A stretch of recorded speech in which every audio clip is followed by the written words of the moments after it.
We're going to make paper mache paste, and I'll talk about paper after that. Here are all of the utensils that you'll need.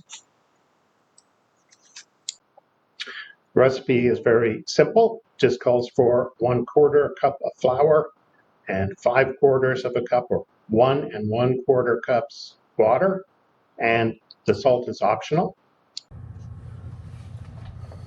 Okay, let's make some paper mache paste.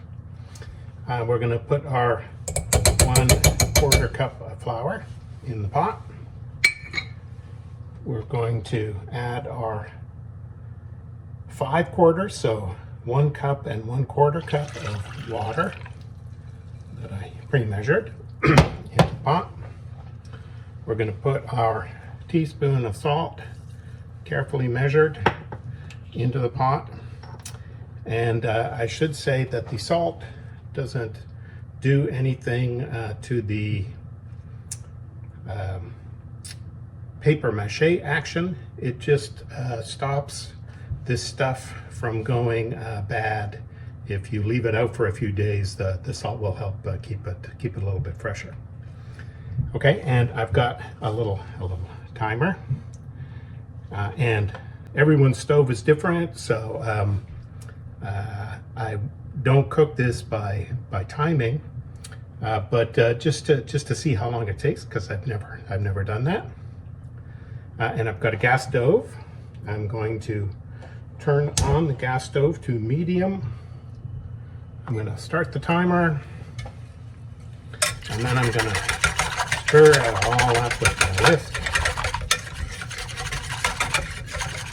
There's all kinds of different paper mache paste recipes out there. Some of them are uncooked. Some of them use more or less water. But this is the one I'm the most happy with. And you know, okay, flour, water, man, it works great. There's no, nothing you need to buy at the store. Okay, except flour. You have to buy flour, but no like special hobby ingredients. Now the spoon, I'm just going to scrape the sides down in the corners because the whisk doesn't get in there, and sometimes flour gets stuck there. Okay, and now it's all over with the cooking. It does not take very long, and so you don't have to stir constantly, but I'm going to say you need to stir more or less constantly, and it will start to thicken up, and you want to get it to the consistency of, well, I'm too polite to say, but you can imagine what this might look like, a little bit thicker, and I'll pour it out so you can get a sense of what it's like. But you want it to be a thick but pourable liquid. And of course, if this takes long enough, I'll fast forward through the video, but I'll try and be entertaining at least for a little while. If you overcook it, it gets a little bit lumpy, a little bit harder to use, but still perfectly acceptable for a project. Okay, you can see that it's starting to heat up, and once that happens, it does not take long.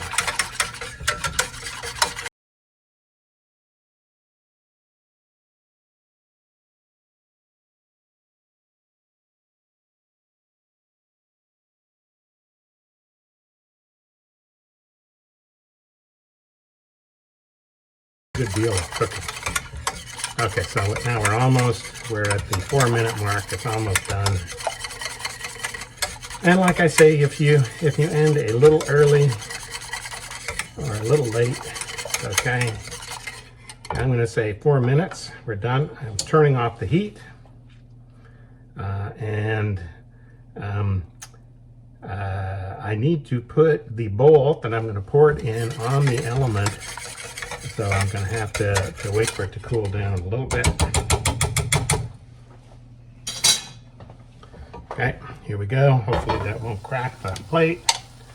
I'll pour it in so you can see what it looks like. Okay, and then we'll just get all of the rest in. I wanted you to see what it looked like. I usually put it in like a plastic container so I can take it into the studio, but this is fine. And there you go, it's finished.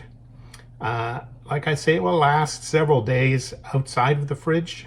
I would say between uses, put it in the fridge, and even with the salt, after 2 weeks, it starts to get pretty foul. But it's an easy recipe with cheap ingredients, so just make a new batch. I've made this with a quarter cup of flour and then 5 times as much water. You can make larger or smaller batches with those proportions. And again, the salt you can add, it's optional. It just keeps things from going bad a little longer. Okay, after this, I'll talk about paper. Okay, part of preparing to make some paper mache projects is to rip up some paper. In older resources for paper mache, they often recommended that you use newspaper, which in those days was plentiful, but who has newspaper kicking around the house anymore? Very few. A lot of us have flyers from grocery stores and other retailers, but the paper is plasticky or waxed in some way. It's not very good.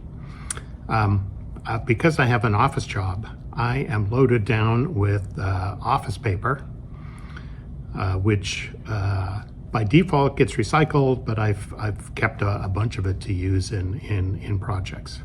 So it's 20-pound paper. It's a measure of paper thickness. If you're European, it's 75 grams per square meter.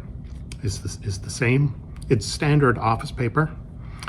If you are using paper that's substantially thinner or thicker, then you may have to adjust some of the advice that I give in the later projects on how many layers makes a suitable covering for the things that we're doing. I have a bunch of paper from research articles that I printed out related to my math professor research work. I have old letters. I've got the estate accounts from my father, who passed away recently. He was 97, so not unexpected. I'm really looking forward to getting to the mound of paper that came from my divorce. It's buried in there somewhere in the box I have. And I think the point I'm making here is you probably do have a stack of papers that you don't need anymore, and this is a fun way to recycle them.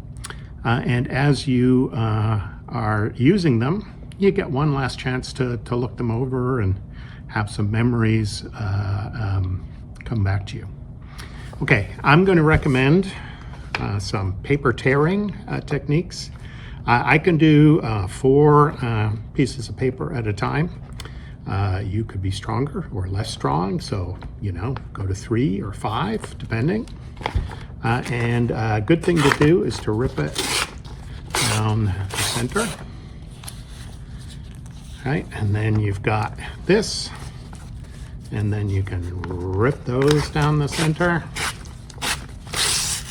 Okay, and now I can't put those together anymore. That's too hard, and so I've got a strip like this, and I find tearing it up into pieces about like this is about the right size to use. And make a stack before you start, because your hands are going to be covered with goo, and you don't want to be ripping the paper while your hands are like that. There are certain times when you need little thinner pieces, and often there's little strips like this can be useful in some cases. There is a stage that you get to where, in fact, cutting them could be easier to get those little thin strips. But now you've got paper, mache. All that's left is to have some projects, and you will have that starting in January. We'll have our first project, which is a bowl. This video is going to be available for all of the other projects if you need a reminder on how to get started.